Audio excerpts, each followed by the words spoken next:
If you do this, it will be like you have gotten out of the frying pan and are going into the fire.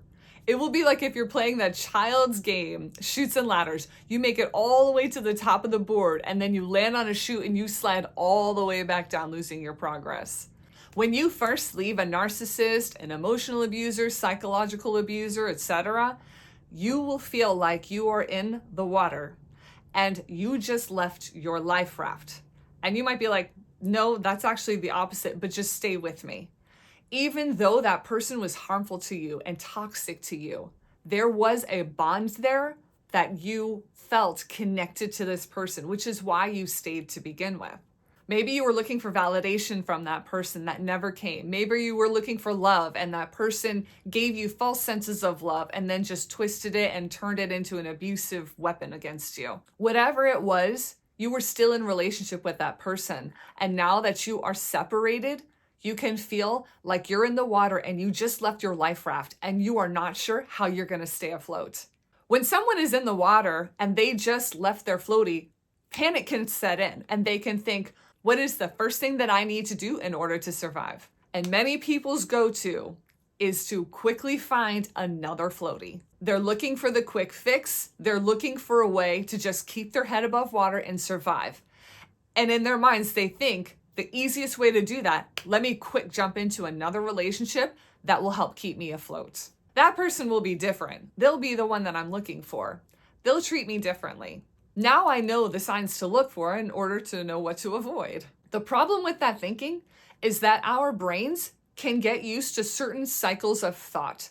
There are certain patterns that are worn into our ways of thinking that become our default mode. When you are attracted to a certain type of a person, or you are used to being treated in a certain way, regardless of whether you're aware of it or not, many times you will find another person that's just like the one you just left. Not because you want to be mistreated in any way, but it's because that's what you know, that's what you're familiar with.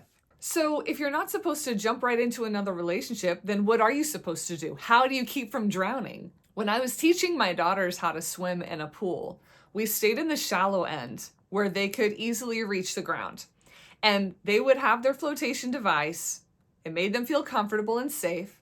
And then as I would take it away, I would teach them a super important skill, how to float on their own. I didn't teach them how to swim first. I taught them how to keep their head above water. I showed them that they already have something inside of them that is all they need to stay afloat, their lungs. As long as they kept their lungs filled with air and they kept their face up out of the water, they could stay afloat without moving a muscle. It gave them a sense of comfort to know that they did not need to be attached to an outside thing in order to stay afloat, in order to survive. They knew they had the power and the skills within themselves in order to do that. Then over time, as they got more and more comfortable with just floating and being still, and they knew that they could breathe in and out as they pleased, then we slowly got into the swimming. So if the number one thing to avoid is jumping into another relationship or finding another life raft, then what's the number one thing to do?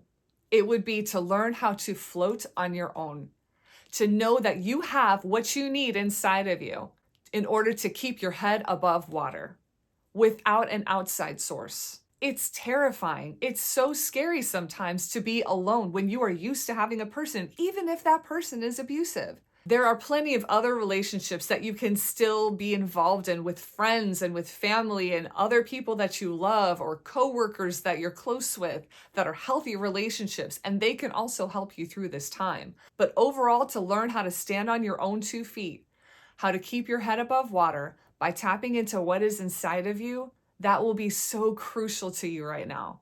And then over time, as you get more and more comfortable in that, you can slowly learn to swim, or in other words, thrive.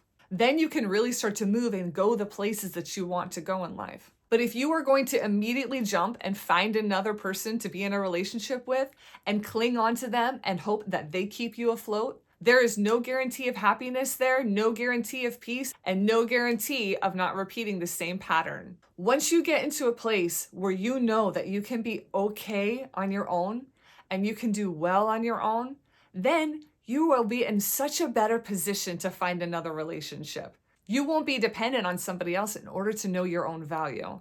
And when you know your own value, you will be much more likely to pick up on when someone is mistreating you and stop it right away. Also, just knowing that you will have had time to heal and recover is going to make you healthier for whatever next relationship comes. I'm Jamie Lynette. I'm a professional life coach. In the spirit of developing the skills and strength that you need in order to survive on your own and then thrive, let's move forward together.